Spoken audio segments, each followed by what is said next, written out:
عمل و امید کی کھیتیاں جھلس کر رہ جاتی ہیں، تباہی جیسے کہتے ہیں اس کے مقدر بن کر رہ جاتی ہے۔ باقی رہا خدا، یعنی اس کو ضرورت نہیں ہے ان کی اس امداد کی اور نصرت کی اور تقویت کی کہ وہ ان کو اپنے ساتھ رکھنا چاہتا ہے، اس کو تو ووٹنگ کی بھی ضرورت نہیں ہوتی، اس کے لیے تو وَلِلَّهِ مُلْكُ السَّمَاوَاتِ وَالْأَرْضِ، ساری کائنات کے اندر اسی کے قانون کی انہوں نے کہا تھا نا کہ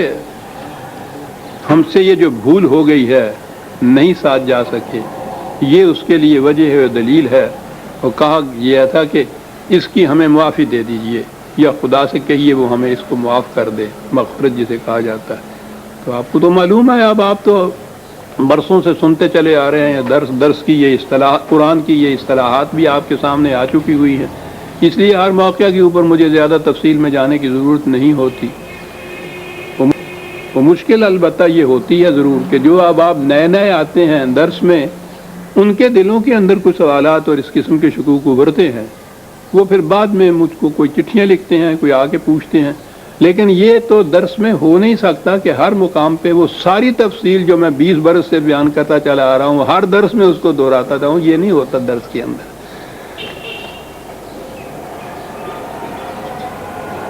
کہا یہ کہ یہ اس کے لیے کہتے تھے کہ خدا سے کہیے کہ اس معاملے میں، جسے عام طور پہ معاف کر دینا کہتے ہیں، اس کے معنی یہ ہوتے ہیں کہ اس سے ہماری حفاظت کی جائے، جو نقصان اس سے ہمیں ہوگا۔ خیر، کہا یہ خدا سے یہ کہتے ہیں کہ خدا سے یہ کہا جائے، یہ بات اس کی نہیں ہے، یہ جو ہے نا یغفر لمن یشاء ویعذب من یشاء، یہی بات یہ اس قسم کا من یشاء والی بات جو ہے وہ تو سارے قرآن میں بھری ہوئی ہے، ہر مقام پہ آپ دیکھیں گے ترجمے ہمارے ہاں یہی ہوگے کہ خدا جس کو چاہے بخش دیتا ہے، جس کو چاہے وہ پکڑ لیتا ہے۔ اس ایک مفہوم سے ان الفاظ کے عزیزان من قرآن کا سارا نظام مکافات عمل کا ڈھیر ہو کے رہ جاتا ہے۔ یہاں کا نظام عدل بھی جو ہے وہ خدا کی اسی نظام کا اصول مکافات عمل کے اوپر قائم ہوتا ہے، اسلامی نظام کا، کہ انسان کے اپنے عمل کا ہی نتیجہ ہوتا ہے۔ تباہی آتی ہے اس کی وجہ سے، حفاظت ہوتی ہے اس کی وجہ سے، کامیابیاں ہوتی ہیں اس کی وجہ سے، ناکامیاں ہوتی ہیں اس کی اپنے وجہ سے۔ خدا نے تو قوانین دے دیے ہیں، رہنمائی دی ہے، سیدھے راستے پہ چلنا، غلط راستے کی قدم اٹھانا، یہ اس کے اپنے فیصلے پہ ہے، اس نے دونوں راستے صرف دکھائے ہیں۔ یہ نہیں ہے کہ وہ جسے چاہتا ہے صحیح راستے پہ چلا دیتا ہے، جسے چاہتا ہے غلط راستے پہ چلاتا ہے، تو اس کے بعد اگلی بات جو ہے کہ پھر ان کو غلط راستے پہ چلنے والوں کو جہنم میں بھیج دیتا ہے، تو وہ تو جسے چاہتا ہے غلط راستے پہ چلا دیتا ہے اور پھر اس کو جہنم میں بھیج دیتا ہے۔ تو یہ بات میں نے عرض کیا ہے نا کہ پہلی دفعہ نہیں آئی، 20 سال سے آتی چلی آ رہی۔ شکوک پیدا ہوتے ہیں یا سمجھنا چاہتے ہیں اگر آپ احباب، تو میں نے یہ بھی کر دیا ہے، آپ احباب کی محنت بچانے کے لیے میں نے سب کچھ لکھ بھی دیا ہے، کتاب التقدیر دیکھ لیجئے آپ، یہ میں یہ شاہ والی بحث جو ہے پورا میرا خیال ہے کہ چوتھا حصہ کتاب کا اسی کے اوپر منتشر ہے، کہ بڑا اہم ہے یہ۔ جو ہی آپ نے یہ ترجمہ کیا کہ جسے چاہتا ہے وہ ہدایت دیتا ہے، جسے چاہتا ہے گمراہ کرتا ہے، اور اس کے بعد اگلی بات کہ جو گمراہ ہوتا ہے اس کو جہنم میں بھیج دیتا ہے۔ سوچئے نا کیا چیزیں ذہن میں آتی ہیں قرآن کے متعلق۔ تو یہ بات نہیں ہے، اس نے کہا ہے کہ یہ کہتے ہیں کہ خدا سے کہو کہ ہمیں معاف کر دے یا بخش دے یا مغفرت کر دے، کہو یہ بات ایسے نہیں ہے کہ خدا جسے چاہتا ہے مغفرت کر دیتا ہے۔ جو شخص چاہتا ہے ان نقصانات سے محفوظ رہنا، وہ اپنے آپ کو محفوظ رکھ سکتا ہے، جو ایسا نہیں چاہتا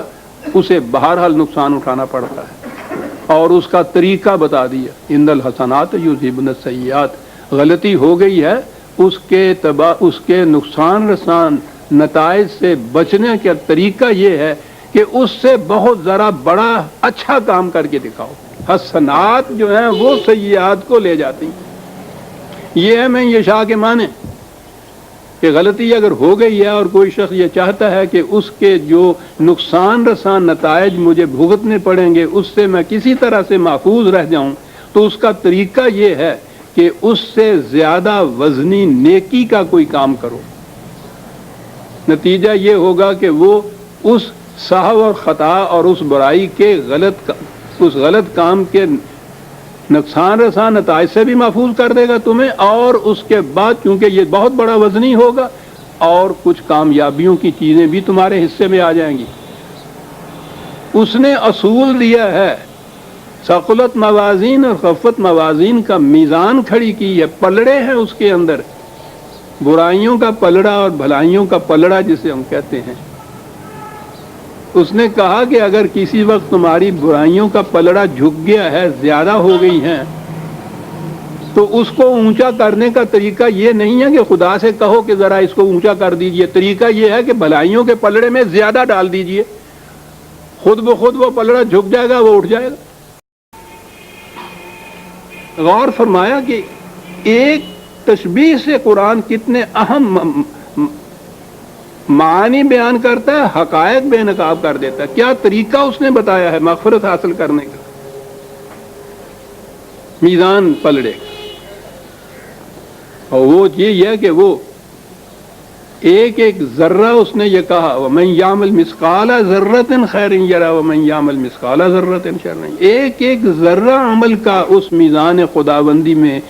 وہ قانون مکافات عمل کے میزان میں تلتا ہے۔ اب اس میں تو یہی بات ہے کہ جس قسم کے اعمال ایک پلڑے میں جائیں گے وہ پلڑا جھکے گا، تمہاری غلطیوں کے، ان گناہوں کے، جرموں کے جو کہ ذرات جس پلڑے میں جمع ہو رہے ہیں، اگر وہ جھک گیا ہے تو اس کا نتیجہ تباہی ہوگا، لیکن بچ سکتے ہو اگر دوسرے پلڑے کے اندر بھلائیوں کے اندر بھلائیوں کے ذرات زیادہ داخل۔ یہ طریقہ ہے من یشاء کا، یہ انسان کے اوپر ہے، یہ ذمہ دار ہے اپنے ہر کام کا۔ یہ نہیں ہے کہ خدا جس کو چاہتا ہے جہنم میں بھیج دیتا ہے، جسے چاہتا ہے جنت میں بھیج دیتا ہے۔ جو جنت میں جانا چاہتا ہے وہ جنت میں جانے والے کام کرے، وہ جنت میں چلا جائے۔ جو نہیں جانا چاہتا، جہنم میں جانا چاہتا ہے، برائیوں کا کام کرے، جہنم میں چلا جاتا ہے۔ جو اس قسم کے کاموں کے بعد ندامت کے اشک ندامت، اس کی ارکے ندامت اس کی پیشانی پہ آتے ہیں، اور پھر وہ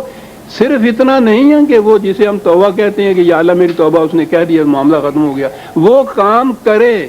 کہ جو ان غلط کاموں کے نقصان رساں نتائج کا ازالہ کر سکے اور کچھ اس کے حصے میں مثبت پازیٹیو اور اس کے حصے میں بھی آ جائے۔ وہ کہا جائے اب یہ کچھ کرو گے تو کان اللہ غفور الرحیم۔ کیا بات ہے دونوں لفظوں کی۔ میں نے ابھی عرض کیا ہے نا کہ زیادہ اچھے کام کرو تو ایک تو وہ جو غلط کاموں کا نتیجہ تھا نقصان رساں، اس سے بچ جاؤ گے، وہ تو ہو گیا غفور، اس سے بچانے والا، بخشنے والا نہیں ہے، بخشش کا سوال نہیں ہے، وہ بچاتا ہے۔ بچنا ہے، مغفرت کے معنی بچنے کے ہوتے ہیں، تو وہ غفور بھی ہے۔ اور اس کے بعد جب تمہارا یہ بھلائیوں کا حسنات کا پلڑا اتنا زیادہ بھاری ہوگا کہ اس کا ازالہ تو اس نے کر دیا، پھر اور بھی اس کے اندر ہے، تو کہا پھر سامان نشو و نما بھی ملے گا، رحمت بھی ملے گی، غفور الرحیم۔ میں نے عرض کیا تھا نا عزیزان من، قرآن کی آیات میں جہاں خدا کی صفات آتی ہیں وہاں کھڑے ہو کے سوچنا چاہیے کہ یہ دو لفظ کیوں قرآن لایا، یہ ایک لفظ کیوں لایا، بڑا اہم ہوتا ہے وہ۔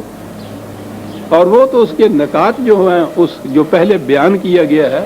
حقیقت میں اس کی تائید میں ہوتے ہیں۔ یہ خدا کی صفات جو بیان ہوتی ہیں یہ یوں ہی نہیں ہوتی کہ شاعری جو ہے کہ یہ لکھ دیا توقیہ، وہ لکھ دیا توقیہ۔ غفور الرحیم۔